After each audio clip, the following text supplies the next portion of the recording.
Everyone. Somebody asked for a video about SKUGrid, so here it is. I'm showing you guys my settings. I can't scroll up because this is where the keys are, but I can show you here and everything below it. So I'm just gonna go through. Default quantity is something that is like the premise of most of my profitable sales. Like, I used to only have it as 1, but once you get a bigger account, you can change it to 10. And then the sales that you get from that, there are ways to make them very profitable because of shipping, and it's great. So all of my items are set to a default quantity of 10. This takes 10 times the account size, right? Because you take 10 times as much quantity limit and 10 times as much dollar limit.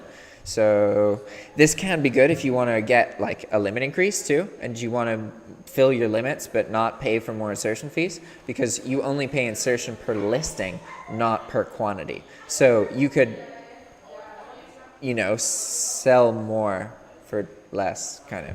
Anyway, sorry, going on. Update sold items to default quantity. Yeah, so what this will do is this is replenishment. So as soon as an item sells, SKUGrid is going to see that, and then it's going to change the stock of the item to match the default quantity. Because SKUGrid doesn't actually know how much of an item is in stock. SKUGrid just knows that the item is in stock or it is not in stock. Okay? So you can pick the default quantity and make it like 5 or 3 or whatever. And then I just picked these arbitrary numbers. I don't know if maybe there's some science to figure out what's best here, but I have it set that it will only change the price if the price changes by at least $2, either up or down. But I could change this to 1. I just like, sometimes you have to be careful because you're going to use a credit every time that it changes the price, right? An extra credit in addition to checking the item. So you want to make sure that you're not repricing unless you need to. And there are some sources that all day just change their prices by cents, by pennies, right? So you want this to be something like 1 or 2, something small, so that when it does happen, you're not paying the repricer over and over to adjust your listing by like 12 cents. Sometimes some people would really be into that though. They want to stay above the competition, which is cool. I just can't run that fast all the time. All right, so next, I round my prices to the nearest dollar. You can round them to whatever number you want. I actually find this to be more useful to identify different sellers. Like right now, Marc's brother's posting on my account, and I know it's his items because they end in 99 cents, where all of my items end in nearest dollar. So it's a really easy way to identify if you have like different sources of items or you need to differentiate between different sources. There's ways to make that happen. I don't really know how to though. Okay, so you have the option if you want, instead of having items go out of stock, the price just goes up a whole bunch.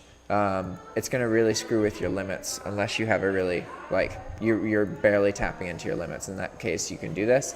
There are some situations where this is advantageous. I don't really know what they are, but okay, auto update eBay stock. Yes, I want SKUGrid to change my stock. I don't know what the difference between auto update eBay stock is and the replenishment thing from earlier.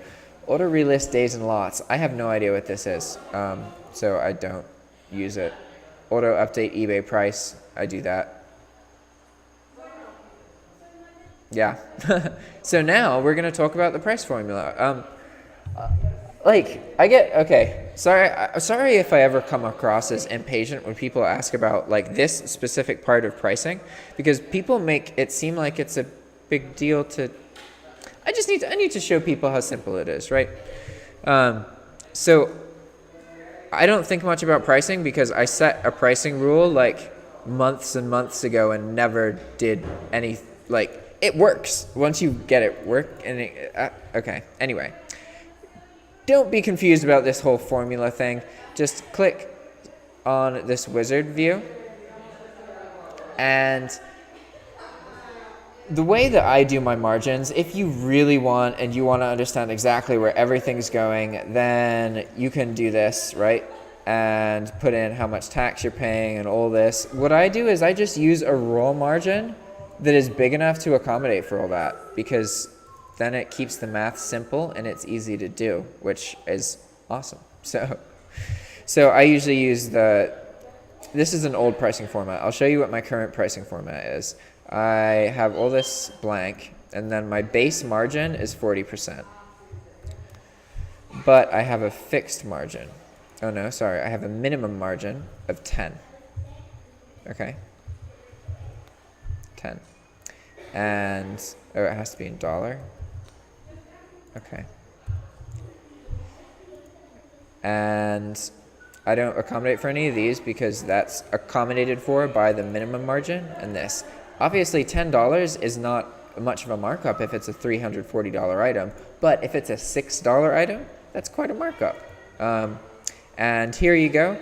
Include suppliers, shipping, and calculations. Make sure this is set to yes, and then that's all you have to do. Like that's all you need to do to make sure that when you post an item through Hydra and SKUGrid, they're going to know that the item costs $6 in addition to its price to ship. So they just factor it in. And this is why it's hard for me to answer this question, just because it's literally something I set and then never had to worry about again. It never is an issue. And it's funny because a lot of people freak out about the shipping thing, and they're confused by the fact that all of your items are free shipping on eBay, but they get that confused with the shipping on the source and when it offers free shipping. And a lot of people think that you should only sell things that have free shipping, but honestly, on Walmart, I think it's more profitable to sell items that you have to pay for shipping, because in their nature, they tend to ship faster. Walmart tends to have more of them in stock. They're less likely to get returned because they're cheaper. It's easier to produce sales on cheaper items, even if you use higher markups. There's a multitude of reasons that I advise actually focusing on items where you have to pay for the shipping, specifically to Walmart.com. That means anything less than $35. But all right, so there you go. That's how you do this. And then you can estimate the price. This is to test it, right? So if we had a $100 item, it should sell for $140. So that didn't work. So I'm missing something. Is it this?